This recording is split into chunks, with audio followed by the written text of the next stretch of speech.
Early voting is well underway in Wisconsin, and by late last week, elections officials said 405,000 ballots had already been cast. Madison, for instance, has shattered its 2012 early voting records. Democrats in particular place a lot of emphasis on early voting, and we're talking about the strategy behind that with Joe Zepecki of Zepecki Communications. He was involved with President Obama's campaigns in Wisconsin. Joe Zepecki, good to have you on the program. Thanks for having me.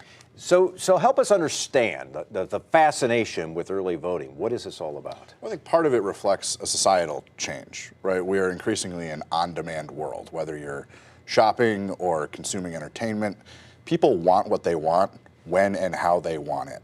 So with voting, it's a natural progression that you shouldn't restrict people to 13 hours on a single date.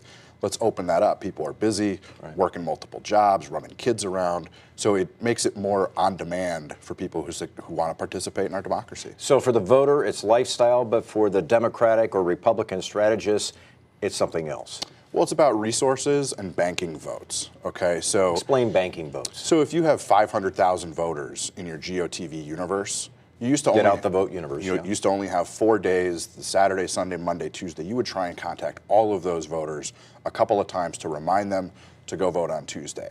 Now, at this point, we can start that process on September 26th in some communities in Wisconsin, and we did.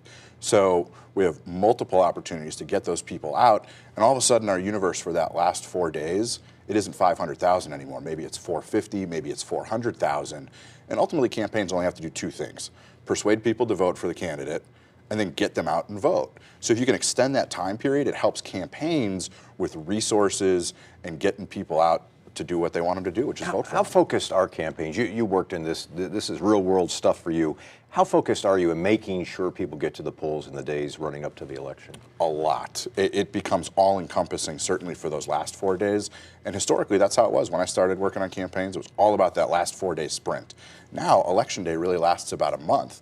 And certainly on the Democratic side, we begin operating as such as soon as early voting is available. What can we learn from early voting? Because there seem to be people who feel that we can determine an awful lot from early voting. Is that actually the case? Well, remember, who you vote for is secret, but whether or not you vote is a matter of public record. So we can look at the 400,000 people who have already voted and break down, for example, gender and what that gender split is. The last analysis I saw, 58% of early voters were women.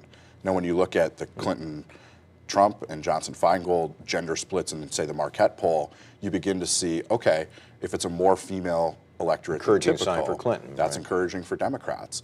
We can also even target, in some cases, to the individual voter. This person is reliably Democratic, this person is a swing voter, this person is a Republican, and then analyze how we think we're doing and shift resources accordingly. Inherently, you clearly feel that early voting is a good thing. Absolutely. Is there any downside to it in terms of, from the campaign standpoint?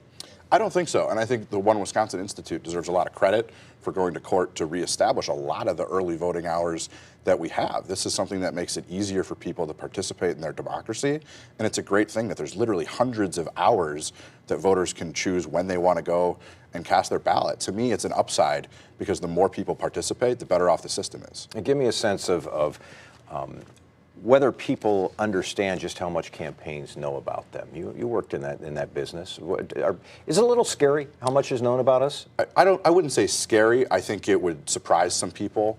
But when you look at all of the available consumer data and past performance history in elections, I don't think we know any more than, say, Sears or Amazon.com knows about individuals. And all of that is helping to make the world more individualized and more on-demand as people want it to be. And I don't think that's necessarily a bad thing. Joe Zepecki is the president of Zepecki Communications. He's worked on a number of campaigns, including a couple of presidential campaigns with President Obama. Thanks very much for being with us. Our editorial partner, WisPolitics.com, will have you covered on all the major state races this year. You'll find their latest coverage on the election blog at WisPolitics.com.